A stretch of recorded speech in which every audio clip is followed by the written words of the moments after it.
ಹೆಣ್ಣುಮಗಳಿಗಾದಂಥ ಅನ್ಯಾಯ ಯಾರಿಗೂ ಆಗಬಾರ್ದು. ತುಂಬ ಜನಕ್ಕೂ ಆಗಿದೆ, ಆದರೆ ಆದಷ್ಟು ಬೆಳಕಿಗೆ ಬಂದಿಲ್ಲ. ಅದನ್ನೆಲ್ಲ ಅಲ್ಲಲ್ಲೇ ಮುಚ್ಚಿಬಿಡ್ತಾ ಇದ್ದಾರೆ.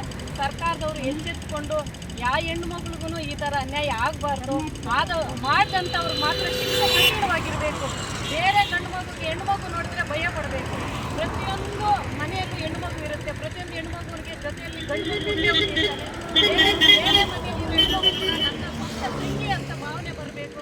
ದಯವಿಟ್ಟು ಅದರಲ್ಲಿ ಏನಿದೆ, ಹೆಣ್ಣುಮಕ್ಕಳು ದೇಶದ ಒಂದು ಶಕ್ತಿ ಇದ್ದಂಗೆ, ಆ ಶಕ್ತಿನ ಕಳ್ಕೋಬಾರ್ದು. ಅವ್ರ ಶಕ್ತಿನ ಕಳ್ಕೊಂಡ್ಬಿಟ್ರೆ ನಮ್ಮ ಶಕ್ತಿನೇ ಹೋಗುತ್ತೆ ಅನ್ನೋ ಭಾವನೆ ಅವರಲ್ಲಿ ಬರಬೇಕು. ದಯವಿಟ್ಟು ಎಲ್ಲ ಸರ್ಕಾರದಲ್ಲಿ ಹೆಣ್ಣುಮಕ್ಕಳು ಎಲ್ಲ ವರ್ಕ್ ಮಾಡ್ತಾ ಇರ್ತಾರೆ. ಈಗ ಅಂಜಲಿಯವರು ಹೇಳ್ದಂಗೆ ಹೆಣ್ಣುಮಕ್ಕಳು ಇರೋದಕ್ಕೆ ನಮಗೆ ಭಯ ಆಗ್ತಾ ಇದೆ ತಾಯಂದ್ರಿಗೆ.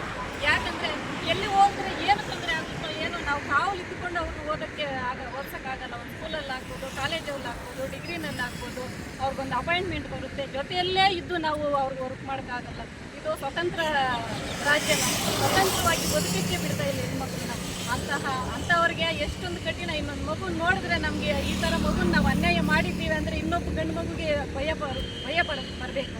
ಯಾಕಂದರೆ ಅವ್ರಿಗೆ ಆದರೆ ನಮ್ಮ ಶಿಕ್ಷೆ ಇದೇ ಥರ ಇರುತ್ತೆ ಅಂತ ಕಠಿಣ ಶಿಕ್ಷೆ ವಿಧಿಸಬೇಕಾಗಿ ಸರ್ಕಾರದವ್ರಿಗೆ ಮನವಿ ಮಾಡ್ಕೊತಾ ಇದ್ವಿ. CID ಅವರು ಇದರಲ್ಲಿ ಇಷ್ಟಿಗೆ ಮುಗಿಸ್ತೀರಾ, ಈ ಸೌಜನ್ಯ ಕೇಸ್ ಏನಿದೆ ಇದನ್ನು ಹೊರಗೆ ತರಬೇಕು. ಅದರಲ್ಲಿ ಯಾರ್ಯಾರು ಪಾಲ್ಗೊಂಡಿದ್ದಾರೆ ಅವ್ರಿಗಂತೂ ಶಿಕ್ಷೆ ಆಗಲೇಬೇಕು. ಇನ್ನೊಬ್ಬರಿಗೆ ಈ ಥರ ಅನ್ಯಾಯ ಆಗಬಾರ್ದು ಅನ್ನೋದೇ ನಮ್ಮ ಉದ್ದೇಶ. ಇಷ್ಟು ದಿನ ಆಗಿ ಎಷ್ಟು ದಿನ ಆಯ್ತಮ್ಮ? ಈಗ 13 ವರ್ಷದಿಂದ ನಡೀತಾ ಇದೆ. 13 ವರ್ಷ ಆಗಿದೆ ಸೌಜನ್ಯ ಕೇಸು ಹೊರಗಡೆ ಬಂದು. 13 ವರ್ಷದಿಂದ ಇದೇ ನಡೀತಾ ಇದೆ. ಹೀಗೆ CID ಅವರು ಸ್ವಲ್ಪ ಮುಂದೆ ಒರೆಸಿದ್ದಾರೆ. ಅದು ಏನೋ ಅನುಕೂಲಗಳಾಗ್ತಾ ಇದೆ. ಯಾರೋ ಬಂದಿದ್ದಾರೆ, ನಾವೆಲ್ಲನೂ ತೋರಿಸ್ತೀವಿ, ಆಗಿರೋ ಎಲ್ಲ ತಲೆಬೋಡೆಗಳೆಲ್ಲ ನೋಡಿಸ್ತೀವಿ ಅಂತೇಳಿ ಮಣ್ಣಾಗಿರೋರಿಗೆಲ್ಲ ಏನೋ ಅಪರಾಧ ಒಂದು ಹೆಣ್ಮಗು ಯೂಟ್ಯೂಬ್ಗಳಲ್ಲಿ ನೋಡ್ತಾನೆ ಇದ್ದೀವಿ. ಈಗ ನೋಡೋಣ ಮುಂದೆ ಏನು ನಡೆಯುತ್ತೆ. ಆದರೆ